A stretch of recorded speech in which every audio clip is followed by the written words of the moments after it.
The alarm on my wrist screamed before I even opened my eyes. Red light filled the small cabin of my scout ship, and the floor shook under me like something huge had just woken up beneath the ice.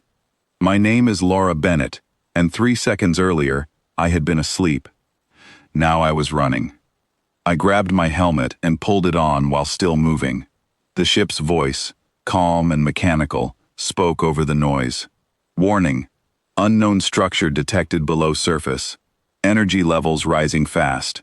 I did not need the computer to tell me that. I could feel it in my chest, a low pulse that did not belong to my own ship.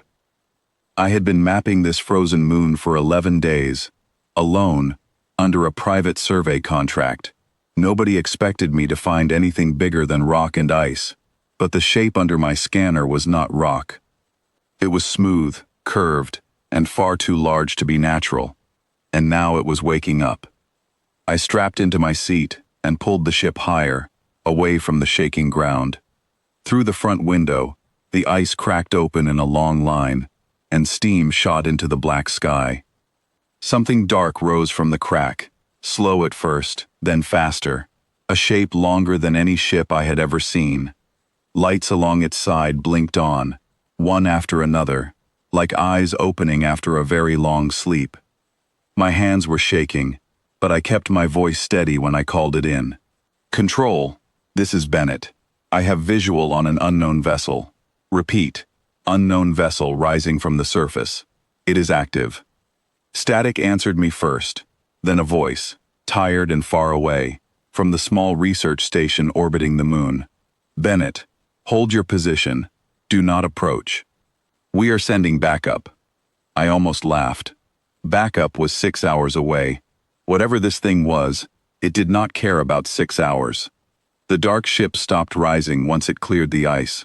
It hung there, massive and silent, facing my tiny scout ship, like a mountain looking down at a pebble. I did not move. I did not breathe. Then a new sound filled my cabin, not through the radio, but somehow directly in my mind, soft and strange, like a question asked in a language I had never learned but somehow understood anyway. Who are you? I stared at the dark shape outside my window and answered out loud, because I did not know what else to do. My name is Laura. I am human. I did not mean to wake you. For a long moment nothing happened. Then the lights along the ship's side turned from red to a soft gold, and the pressure in my chest eased just slightly. It was listening. That was the moment everything changed, though I did not know it yet. I did not know that this ship had been built by a civilization gone for thousands of years, or that half the galaxy had searched for it and failed. I only knew that I was small, alone, and somehow still alive. Word spread fast once the research station confirmed what I had found. Within 2 days, ships from 3 different systems arrived in orbit, each one bigger and shinier than the last, each one demanding to speak with whoever had made first contact with the vessel. That person was me, and I had never felt more out of place in my life.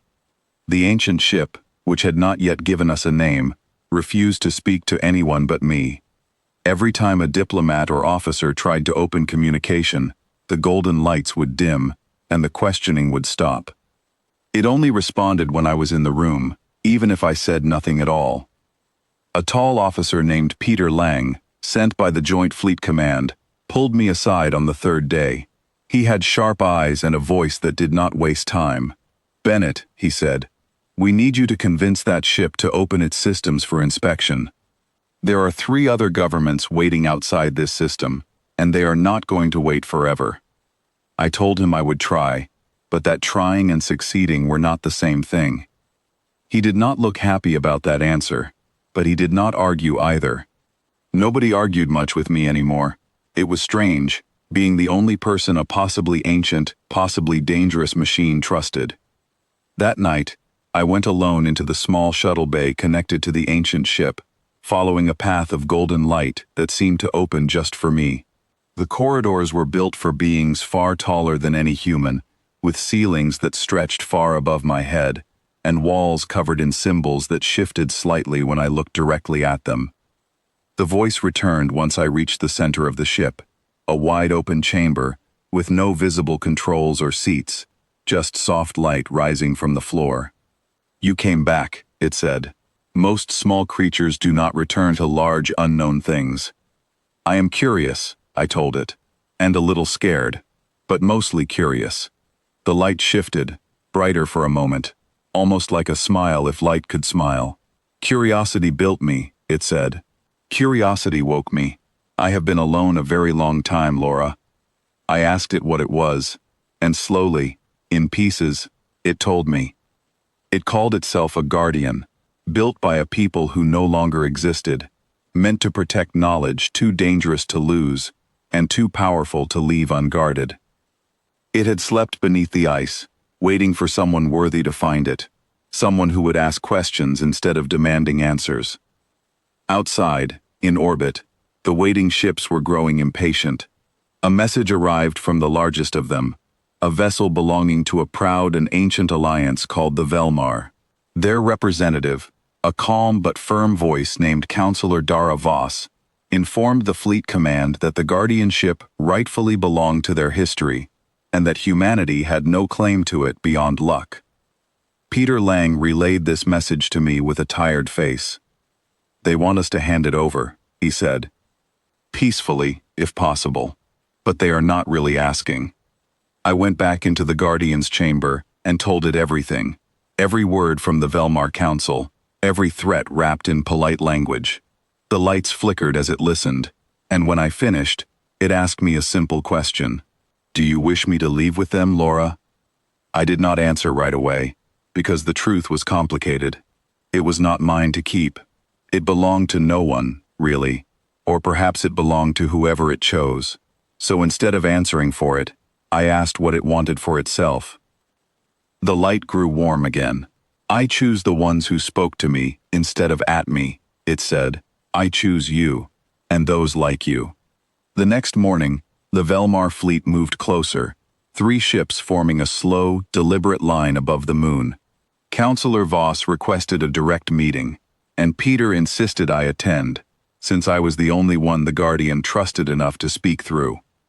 Inside the meeting hall, projected images of tall, calm beings filled the screen.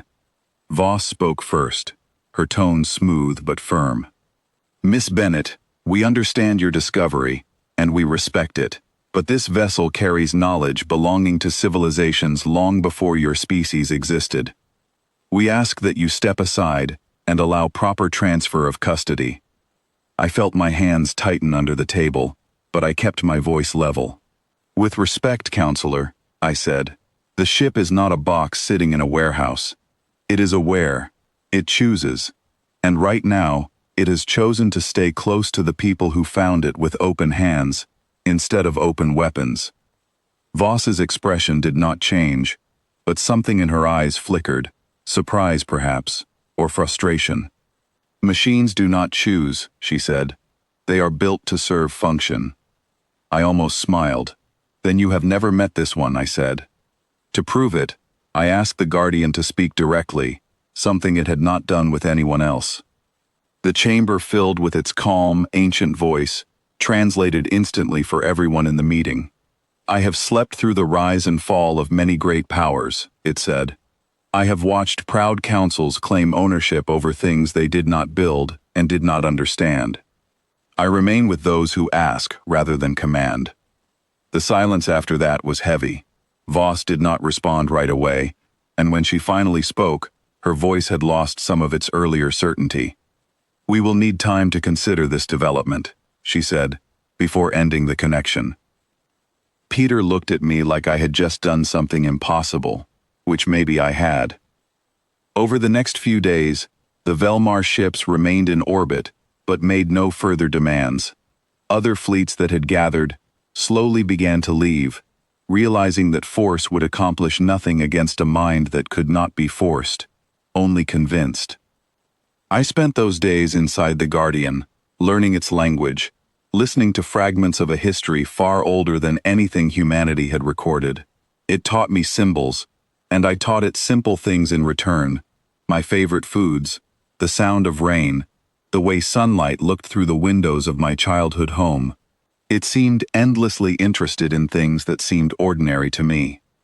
On the final day, the Velmar Council sent one last message, this time addressed to the Guardian itself, rather than to Fleet Command. It was short and formal, acknowledging that ownership, by their own ancient laws, belonged to whoever a Guardian chose to protect. With that, their ships turned and left the system, and the sky above the moon grew quiet again. Peter found me afterward, sitting near the shuttle bay, watching the stars settle back into their normal, peaceful pattern. "You realize what just happened, right?" he said. "An entire alliance backed down because a machine decided it liked you."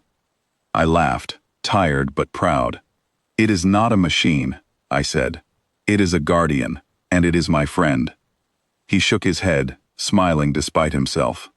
"Well, friend or not, Bennett, you just changed how the galaxy sees us." They came expecting weak, easy people to push around. Instead, they found someone who would not move.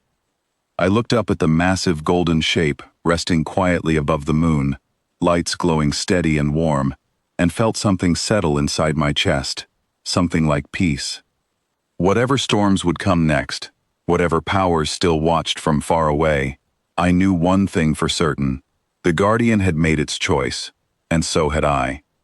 We were not going anywhere,